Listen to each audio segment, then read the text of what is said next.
Here we go! Welcome to Nerds Amalgamated, a podcast that covers the latest events in science, pop culture, and gaming. I'm the professor, aspiring game developer, sci-fi aficionado, and completely and undeniably a geek trying to take over the world. I'll be breaking down the news from tech to gaming. I am the DJ, a humble nerd, a big weeb, and a watcher from the halls of the multiverse. Just kidding. Anyways, I'll be breaking down all things comics to movies to anime. Join us and stay hydrated as we quench you with witty banter, unintentionally hilarious hot takes, and trivia more fun than a night at the pub, courtesy of Nerds Amalgamated. So a quick recap, he basically considers games that are online only and have their servers shut down to be destroyed. He thinks that's not okay because they're taking away a product that you paid for, and he's now begun a worldwide campaign to prevent that. So go on, DJ. I was going to say, it's a bit ambitious with this plan. It is, but as he said in a previous video, his plan is to either make it happen or to fail spectacularly to get it settled law so that we either know where we stand and whether games actually have consumer protections or not. So the key game behind this is The Crew by Ubisoft, which, because France is in the EU and has considerable consumer protections, makes it a particularly good method to a particularly good place to take this fight. He's already said that he's spoken to lawyers in the US, and in the US there's basically no leg to stand on, but that he hopes that bringing in this sort of law in other countries would result in the US following suit, or for game developers to not actually produce two separate copies of their games for the US and rest of the world. So the Battleplan, on his website stopkillinggames.com, you can select your country of residence, and it will have a list of priorities from high to low on how you can help this battle. So looking at the Australia page, the highest priority is contacting the ACCC, the consumer protection watchdog in Australia, which requires you to own a copy of The Crew. So by contacting Ubisoft and getting proof that you've contacted them, you can then report a consumer issue to the ACCC with Ubisoft's details and that you bought The Crew, they've removed support, that in this case he's citing the undisturbed possession laws, and that we'd like Ubisoft to fix the game so that we can continue playing without their support. I liked how in the highest priority there's a step-by-step process to this. Yeah, it's really detailed. And he's got this up for 6 countries, 8 countries now, and the rest of the world can take part too by contacting the DGCCRF, which is a French body. I believe it's a French consumer protection body. It's the the DGCCRF, also known as the Directorate General for Competition Policy, Consumer Affairs, and Fraud Control. It is a Ministry of the Economy and has the mandate to focus on three focus areas: regulation of market competition, economic protection of consumers and protection of consumers, and consumer safety. So it's a French. It's linked to French law, essentially. Okay, so if you don't own The Crew and you live in Australia, you can sign the petition, which has been submitted to the Australian government and hasn't opened yet, but will be opening in the next couple of weeks, in late April. I'll be reminding you that it's happened, so keep an eye here as well. And once that opens, we have 4 weeks to get as many people as possible who live in Australia to make a complaint and sign the petition. I've seen a couple of YouTube content creators stepping up to this as well. But recently, Some Ordinary Gamers, for example, they did a video about this, and they want to support Ross's actions in this lawsuit. Yeah, that's the key here, because Ross only has a few 100,000 subscribers on YouTube, and we really need to get the word out to as many people as possible. So, from your perspective, how likely do you reckon we'll see a likely victory in this entire thing, or I think we've got a good chance in Australia of seeing some positive come out of this. And what's going to be interesting is the fact that if this, let's say, if this becomes successful, this will put are we going to see a resurgence of physical media ownership, especially with games? I think that's past. You think It's that's past? hard to find physical copies of a lot of games these days. The time for that would have been 10 or 15 years ago. These days, you're lucky to get a physical release for some games. There's a whole company based around limited run physical releases called Limited Run Games.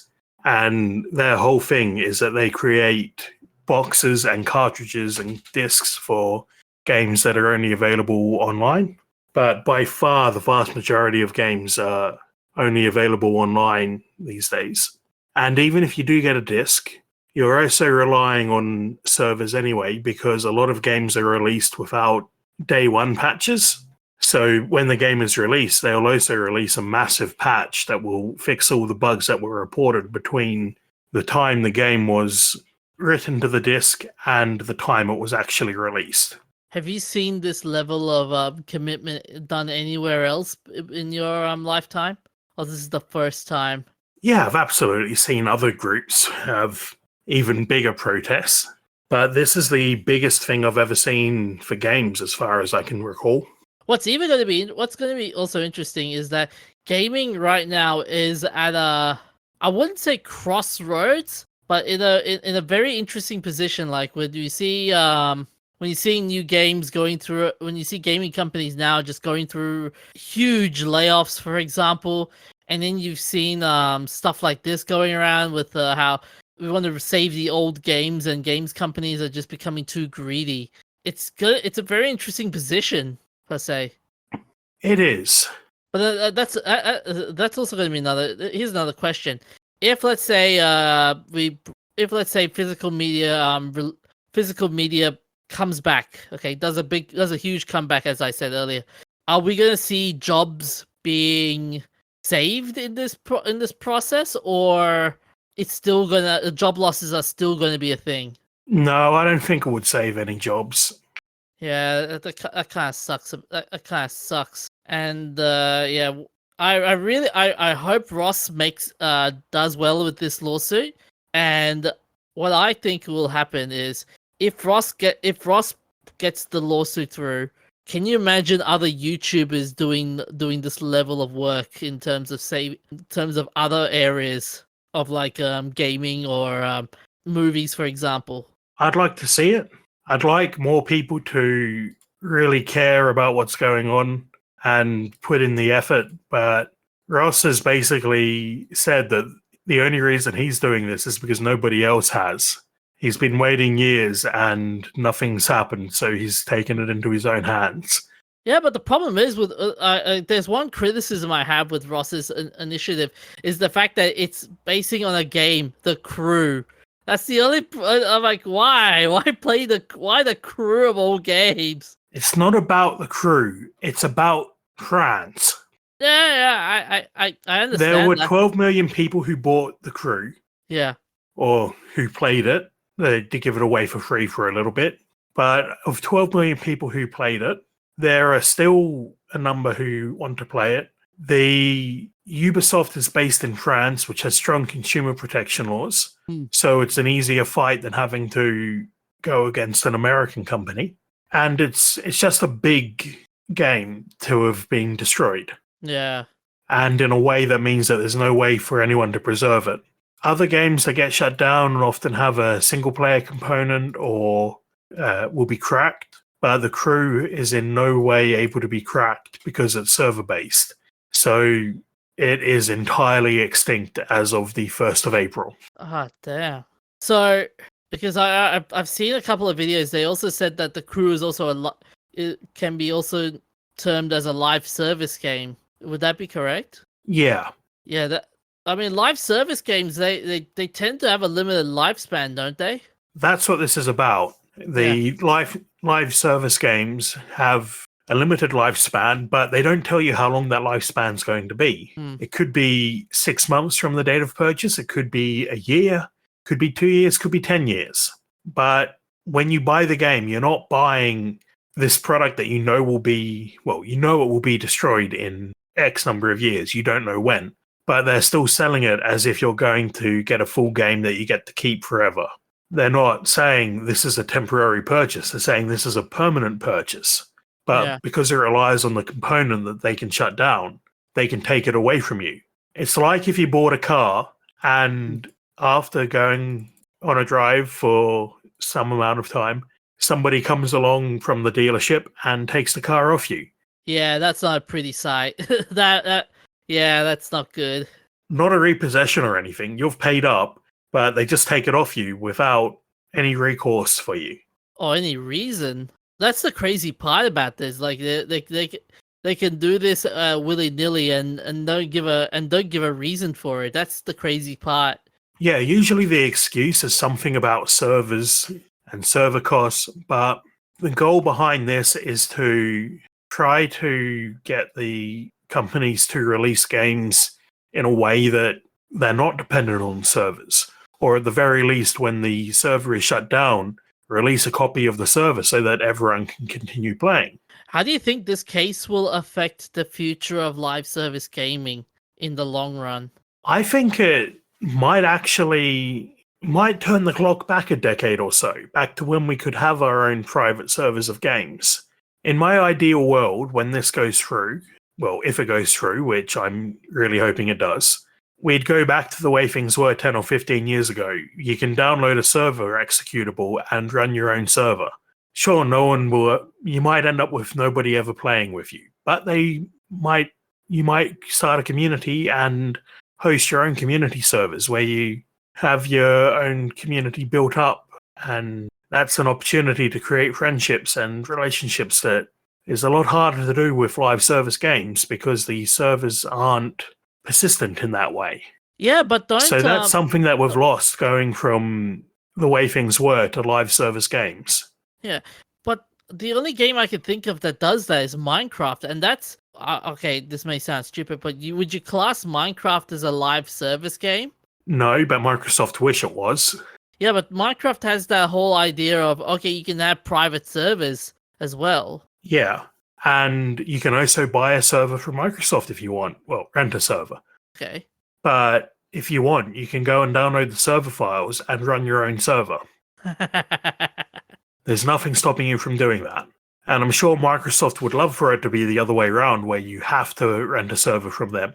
But I think they also recognize that if they did that, they would face the biggest stink of any company anywhere. And they just don't have the will to do that. Oh, come on. This is Microsoft we're talking about. Bill Gates has enough million just to cover it. Well, Bill Gates has nothing to do with Microsoft, and he hasn't for like 15 years, so... God damn it. Yeah, but they're a multi-billion-dollar company, though, in essence. I mean, like, wouldn't Microsoft having, like, private servers and people playing their games be a good thing for them in terms of, from a business perspective? Like, yeah, cool, but people are buying our games and playing them on our servers. It's a win-win. Yeah. I don't get what you're saying. I'm of saying, course, like, they want people playing on their own on rented servers. I mean, but you're making it sound like it's a bad thing at the same time. It is, because if Microsoft shuts down the servers in a year or 2 years or 10 years, they're gone forever. But because we can download the server files and run our own servers, Minecraft is saved from being lost. Yeah, it's true. I mean, the downside to this whole lawsuit is going to be as well the statute of limitations as well, if there is one. Well, I'm not a lawyer, but I think it wouldn't apply there because even though the game's been out for a few years now, it's been supported up until less than a week ago. So I don't see why there would be any statute of limitations on this case. That's true. What's the rest of the gaming circles have been saying about this case, though? I'm not actually sure. I haven't been following much outside of Ross's videos. That's fair. So I'm not entirely aware how the media is reacting to it. I have seen it pop up in a lot of headlines that I've just sort of skimmed past because I haven't had time. But I can't imagine anyone being against this except for the big companies. See, I'm looking at one of the websites, Game World Observer, an article by Evgeny Obedkov, and it's talking about this person is talking about the rationale, for example, saying while video games are primarily just for entertainment and not much consequence, the practice of a seller destroying a product someone has already paid for represents a radical assault on consumer rights and the concept of ownership itself. If this practice is not stopped, it will be codified to law and spread to products of more importance over time, such as agricultural equipment, educational products, medical devices, etc. It is important that consumers maintain a basic level of rights so as to not be overrun by predatory practices. Additionally, video games are creative works. The concept of destroying existing copies of a song, film, book, etc., would be considered as a cultural loss for society. While a less recognized medium, video games still deserve the basic protections against the complete and willful destruction of its works. Exactly. No one would say this was okay for music or for movies. Well, they're trying to. So this doesn't just affect games. Whatever happens here is likely going to affect movies and music and all sorts of different mediums. Yeah. I mean, we're sort of seeing that. Remember when GTA did the whole remaster and how shit that turned out to be? Yeah, they'd lost the licenses for some of the music, so they just took it out of the game. Yeah. I mean, they took away the original releases, so you can't buy them anymore. Yeah. I mean, it's already begun in terms of the whole seller destroying the product. But that's still video games. I'm talking about, like, they can't come and take your music off you if you buy a CD. It's only games where we accept that this is something that companies can do. And this ties into our next topic, but a few months ago, Warner Brothers Discovery tried to take away shows that people had paid for on online stores. And there was a huge stink about that, and I think they backed down. Yeah. So I remember that's why I think this is going to be a big deal for the multiple industries. Because if they can show the music industry and movie industry that this isn't okay, they'll stop trying things like that. Okay, but here's another question for you though. Okay, what if we've seen this happen with the movie industry in terms of, let's say, for example, I don't know whether you remember this, but this was during 2020 or 2020 or 2019, where a couple of movies decided to be edited by the studios for saying, oh, because of the problematic nature of this original movie, we're going to edit it. And you edit the movie, and it's like, oh, what the hell, man? That's like something different. Really? They can't come and take the original copy of Gone with the Wind out of your hands. They can't, but they could just they could edit it out, and then you go like, okay, I have the original copy, but then you'd be like, but it doesn't. I can't convert it into, say, a Blu-ray or something like that, for example. You get what I mean? That's always been true. And you can convert a physical copy of you can convert videotape to DVD, DVD to Blu-ray. It's even easier now that everything's digital. So I don't get what your point is there. My point is that even though we have the physical copy and it's degraded, is that the word, degraded? No, degraded would be the word you're looking for. Thank you.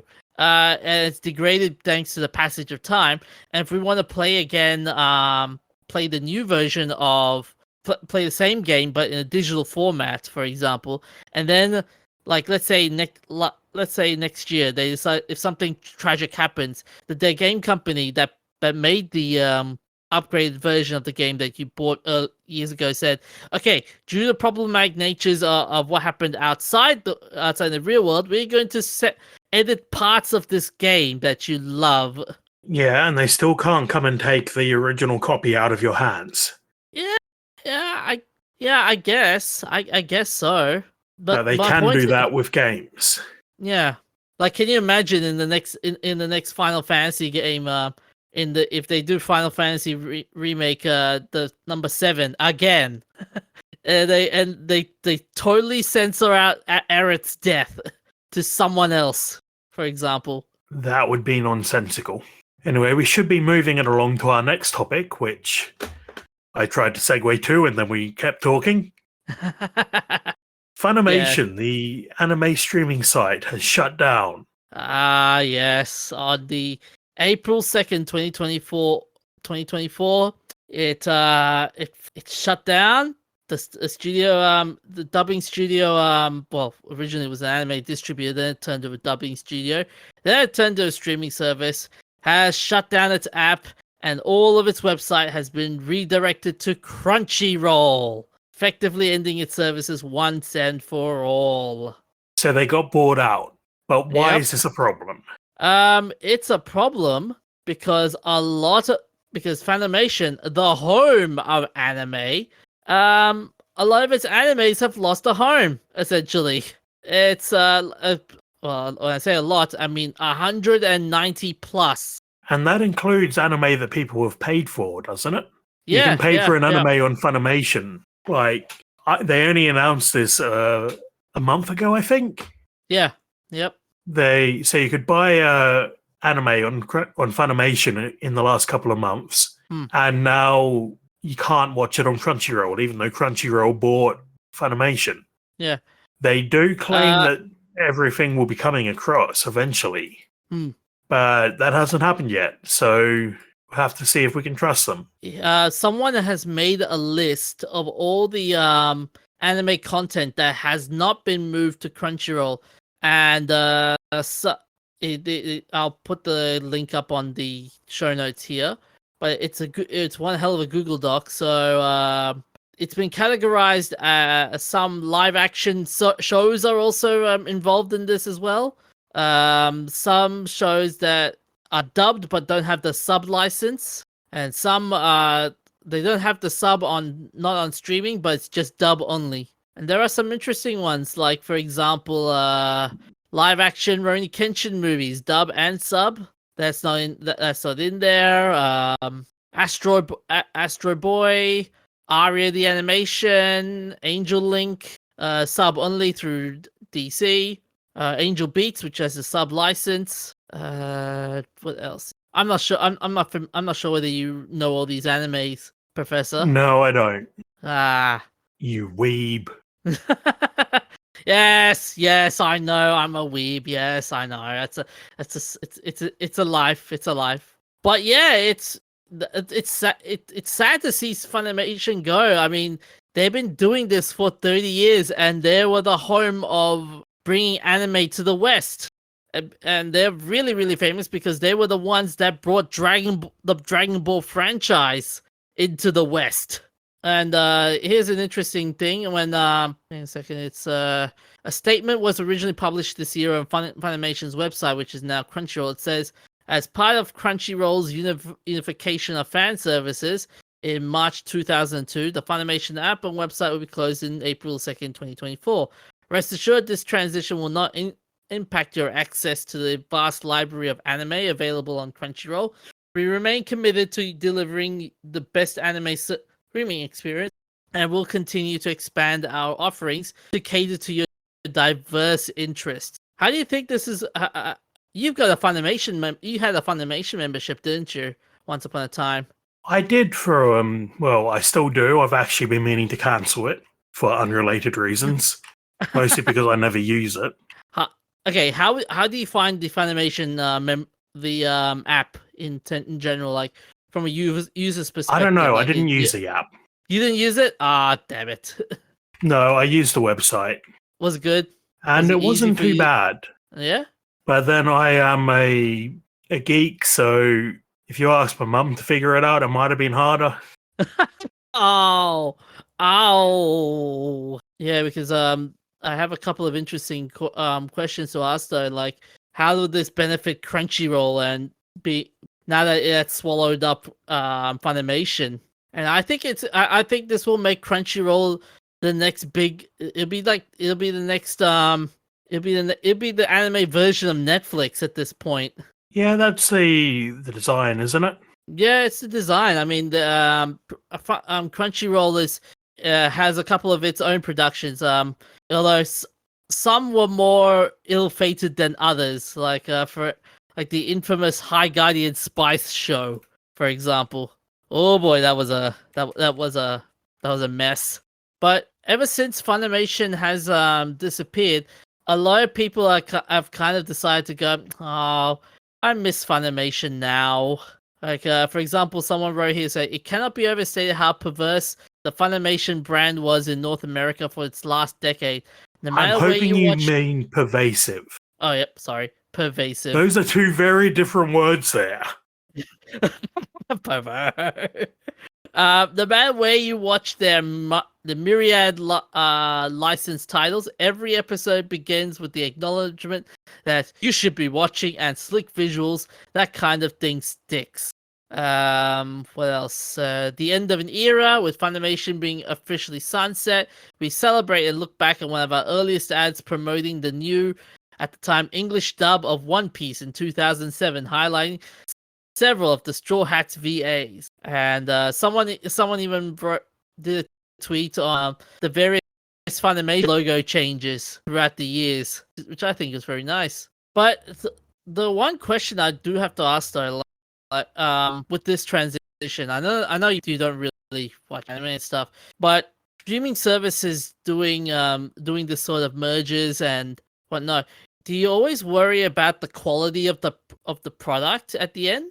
Like, for example, when Netflix became the streaming service, for example, do you see the quality of the shows like improve or degrade over time? I don't know because I was fairly late to Netflix. Yeah, because I interestingly, I posted I googled the question on Quora on Google actually, and I just asked how will the merger between Crunchyroll and animation affect consumers. Someone wrote this. Now, if you ask me, people are being overly dramatic about it, but it's not like I don't see why they feel that way. To me, I don't think this will necessarily make anime streaming any better, and I'm not sure if their intentions is to even bring that about based on history. Sony is the leading ship now, and it's a Japanese company, so that's why it's more likely than not. But who's to say, really? It'll be a Sony division in the West running the ship. I'm pretty sure about this. It depends on how greedy they become now that they literally own anime in the market. Netflix, Hulu, Amazon, these guys are irrelevant in the anime streaming space compared to Crunchyroll and Funimation. This will be more true now that Sony owns them both. And if they make the wrong moves, piracy will now be even more attractive. Oh, that'll be an interesting. That'll be interesting. Imagine how piracy be affected by this. Because I think, if I recall, Crunchyroll memberships are not that cheap. Yeah, they've just put the price up quite a bit. Really? How bad? Let me pull up the email. Let's see. So the email they sent me back in February saying that they were moving to Crunchyroll doesn't actually say. I thought it said that they were going to increase the price. So I could be wrong about that. Hang on a second. Maybe I could check it on the Crunchyroll site. Maybe they could say how much it is. Compare all the plans. There we go. So here is the plan. So as a fan, you get, this is Australian dollars, by the way, to all our listeners. So you get $10.99 per month as a fan. As a mega fan, you get $13.99, $13.99 per month, and that's a mega fan. And the other mega fan, it is $139.99 per year. Well, it's the same mega fan. Although the only benefit you get with the mega fan is you stream up to 4 devices at a time, offline viewing, access to Crunchyroll Game Vault, a catalog of few games, and this is for the yearly payment, 16% discount on monthly plan, billed every 12 months. Yeah, it's fairly common to give a discount for signing up for a longer period. But $13.99 per month, that's not too bad. Yeah. Not as bad as I was thinking it was. Yeah. I mean, when you compare that to like a Netflix plan, I think it'll be it's cheaper. I think so, but I'm not sure. A second. Hold on a second. Netflix. Okay, so for Netflix, your premium plan, this is Australian prices, by the way. $22.99 Australian. Your standard, this is the $16.99 for your standard, and standard with ads, $6.99 with Okay, ads. so if you don't want ads, it sounds like they're about the same price. But given these prices and how much given these prices and how much of an extensive library Crunchyroll is going to have, do you reckon piracy is going to be bigger or smaller? I think we're seeing a bit of a resurgence in piracy. I can't really say why that is, though. Yeah. It could be the prices of everything going up, so people are more willing to pirate. Yeah. It could be that it's less convenient to have a subscription now because you have to have subscriptions to 6 different places to see everything. Yeah. Yeah. There's also because of Crunchyroll's recent history, which I don't want to delve into too much, but yeah, they have a history. They have a bit of a spotty history. Well, Funimation has a spotty history, but yeah, that'll be a chat for another time. As we'll be going out of this world with anime to a new frontier. Terrible segue. Yes, I know. So the White House has asked NASA to develop a time zone for the moon. NASA's decided to call this Coordinated Lunar Time, or LTC, which is important for a few reasons, but one of which being that time moves quicker on the moon than on Earth. 58.7 microseconds quicker every day. Oh, that's not much. Yeah, but apparently that causes issues trying to synchronize your spacecraft. In 50 years, it's a 1 second gap. Okay. I mean, can you imagine being a pizza delivery guy and you're delivering pizza to the moon? And you go, okay, I'm here. It's like, you're 1 second late. Why? You're like, the launch was pretty. If your pizza takes 50 years to get to you, you've got bigger issues. I mean, the other problem with a lunar time zone would be the fact that, okay, we still haven't made the moon habitable yet. So why make a time zone for the robots? Great. This is like the Matrix all over again. Well, it turns out squishy meat sacks are really bad at exploring space, but robots, really good. There was a really good book I read recently, actually, about robots on the moon. Mm-hmm. It was Daniel Suarez's Critical Mass, the sequel to Delta V, which is about asteroid miners. I recommend reading Delta V first because it sets up everything for Critical Mass. It's a direct sequel. Okay. But one issue with having different time zones depending on which team you're accounting with is that it would cause you computer issues when you try to synchronize data between various computers, various robots, and spacecraft. And when things come down to fractions of a second for like cluster burns, you don't want to be introducing any uncertainty. I'm just thinking, imagine in years from now, we're playing, people are playing League of Legends still, and the lag gets so bad, it's like, oh, you're gonna face a 1 second delay. Yeah, we still haven't solved faster than light communications, which we're going to have to do for video gaming in space. So we'll probably see technological segregation between the internet of Earth and Moon or Earth and Mars.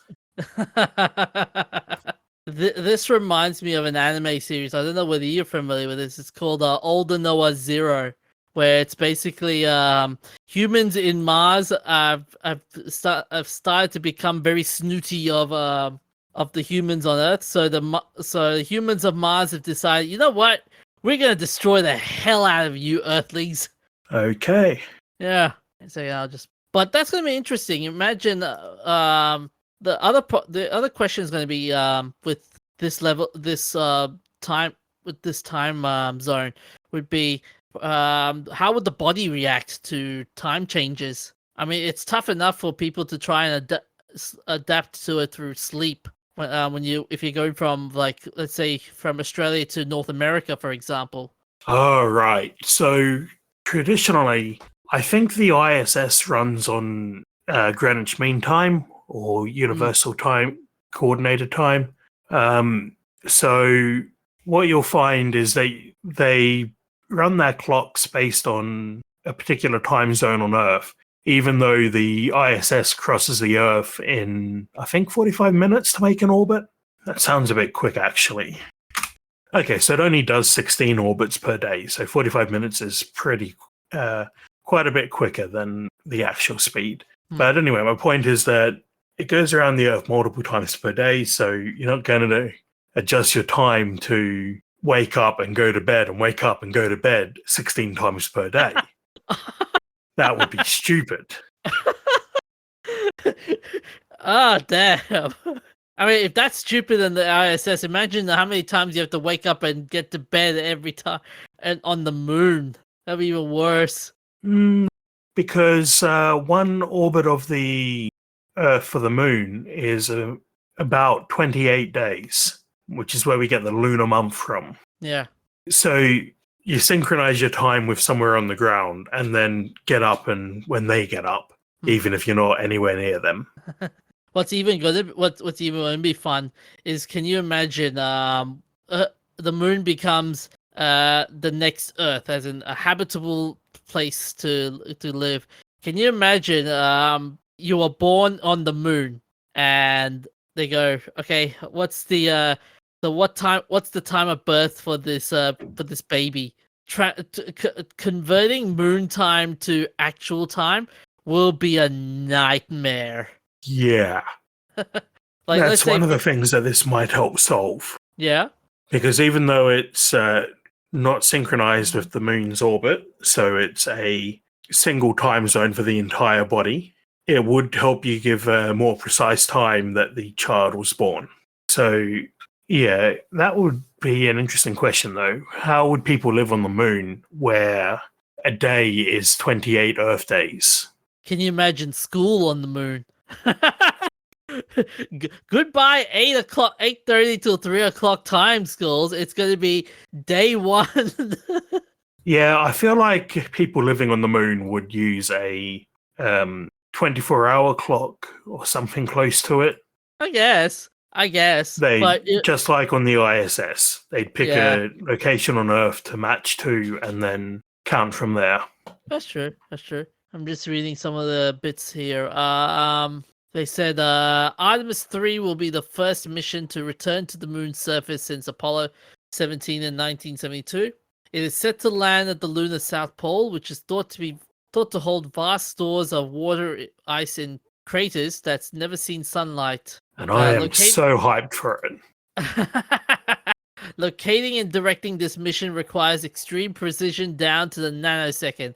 Errors in navigation could risk spacecraft entering the wrong orbits. But Artemis 3 is also one of the numerous planned national missions onto the moon, as well as private endeavors. If time is not coordinated between them, it could lead to challenges in sending data and communication between spacecraft, satellites, and Earth. Yeah, so that basically covers everything we've discussed.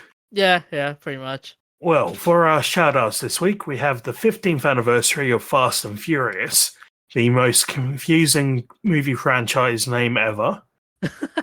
Not to be confused with The Fast and the Furious, which came out in 2001. This is the fourth Fast and Furious movie, came out in 2009. Remember, Professor, it's all about the family. The composer Brian Tyler only had 3 days to record the score for the movie.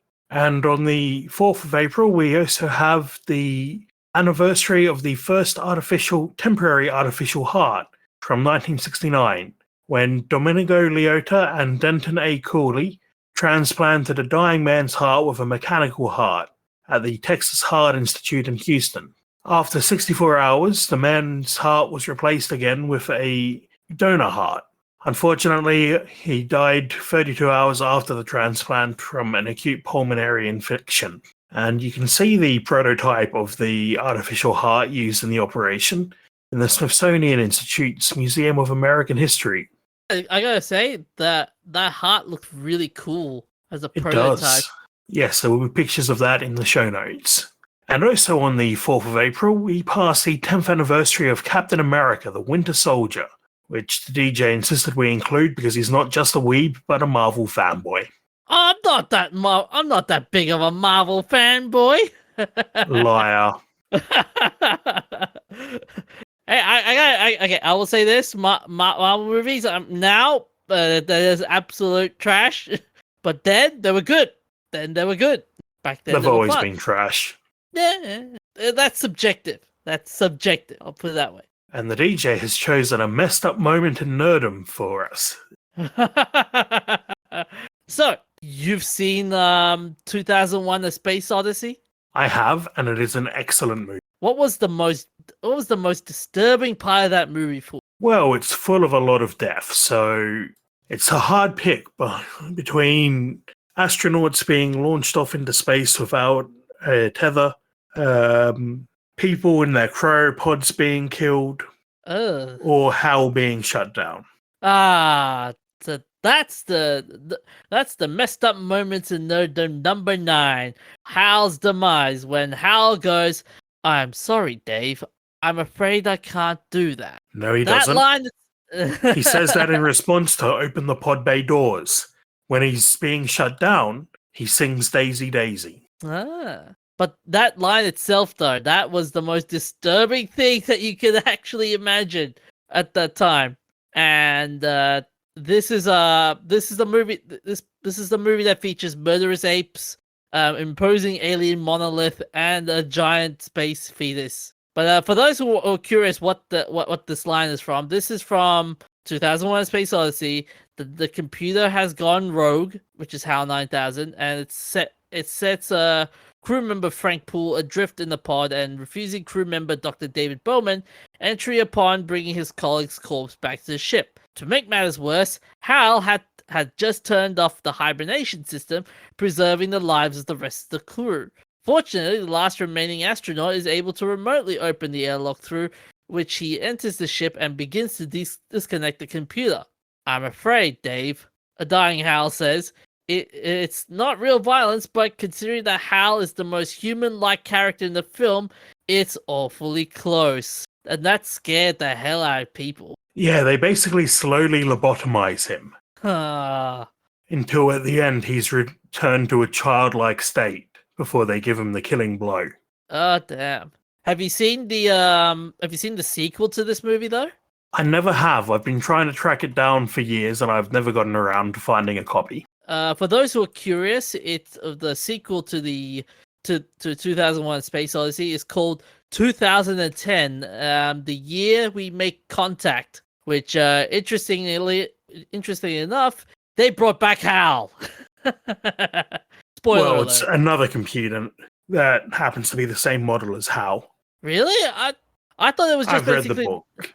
I've seen the plot here, and they say, "Oh, we're just reactivating HAL." Okay, maybe the movie was a bit different. Yeah. I'm pretty sure in the book it was another model of HAL computer. Okay. Well, not another model. It's the same model, but a different unit. Okay. Yeah, but that's the messed up part. HAL sounding so human at the point of death. Ugh, still gives me the chills. Why don't you just take a chill pill and we can talk this over? And our wacky movie for this week is Sky Captain and the World of Tomorrow, which premiered in Mexico on the 4th of April 2004. Have you ever seen Sky Captain? I have seen it a long time ago. That was one of the weirdest movies I've ever seen in my entire life. It is quite weird.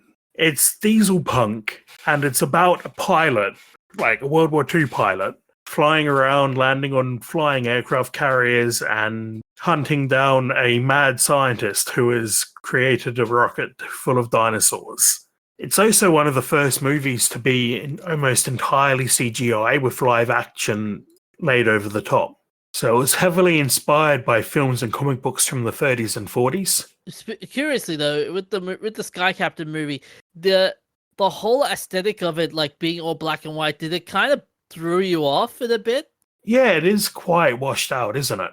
Yeah, yeah, I don't think it's black and white. I think it's more sepia. that I can agree on. Yeah, It's an interesting design choice. I mean it's a callback to the old old monster movies you would see on black and white. It's a good callback, but man, some of the CGI was just what the hell are they thinking, guys? Yeah, the graphics haven't exactly aged well, but I think the story and setting are actually really good. And plus, they made Angelina Jolie hot in this movie. What, you reckon she wasn't hot in other movies? I'm gonna stop myself right there and say I'm sure Angelina Jolie would love to know that you don't think she's hot. Yes. She probably Yeah. doesn't care about you. You're nobody. Oh, give me some bleeding dignity. Okay, I will say this: her costume was really hot, though. Her costume was hot. So you're into a chicken uniform. Yes, I unashamedly will admit, and I bet you're gonna use that as a blackmail. I'm going to file it away just in case I need it at some point. God damn it, Professor! God damn it! So there's a short film that they made for promoting the movie before they actually made the movie and showed a few minutes of it to Gwyneth Paltrow, who immediately agreed to sign on without a script at an indie wage. Wait, what does that mean though? Like an indie wage? Like, they're not paying her for star power. Ah, okay. It also features Laurence Olivier in what if I remember correctly, is his final role, even though he'd been dead for 13 years. Laurence Olivier, that name sounds familiar. Yeah, a very famous actor. They did this using archive footage of him. Because this is before holograms and CGI became too powerful, wasn't it? Or AI. Yeah, it was an early attempt at what would be a lot more common a few years later. Well, that's all we have for this week. DJ, where can they find us? They can find us on Facebook, Instagram, Twitter, YouTube, and any other audio platforms I can think of right now. So look after yourselves, stay hydrated, and we'll see you next time. Stay happy, stay nerdy, have fun. Well, that's all we have for this week. DJ, where can they find us?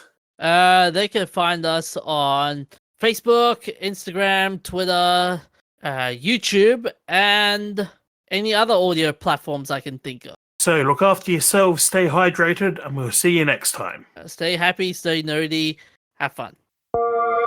Here we go.